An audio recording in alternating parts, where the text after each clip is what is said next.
Guys আজকে কোনো কাজ নাই আর কাজ করতামই না, কেননা আজকের কাজটা কালকে কইরা শেষ করে লাইছি। এই কারণে একটু রাইত হয়েছে আরে, কেননা আজকে একটু সিও টাইম বানাই আজকে ঘুরতে বার হয়েছি আরে। এই যে আমার বউ আর আমি আর আমার বাইক আছে, এই যে দেখতে পারতাছো।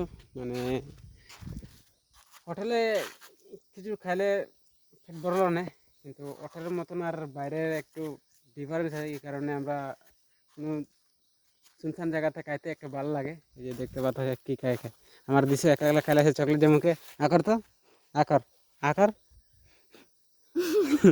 আমার না কইয়া আমার আমার বাইকের পিছের দিকে বসে বইবার পরেও আস্তে আস্তে চিপ কুলিয়া কুলিয়া খাইতে দেখে। এখানে মাত্র তিনটাই আছে, আমরা চারটা আনা হয়েছিল, চারটা থেকে একলা কুলিয়া খাইলাছে। আমি বাইক চালাইতেছি, আমি শব্দ শুনতেছি যে চার চার আস্তে আস্তে চিপতাছে। এ সবসময় আমার সাথে এটা করে, মানে খাই লাগব পরে কই খাইবাই নেই কয়, মানে খাইবার পরে। মানে তিনটাই আছে, একলা খাইলা।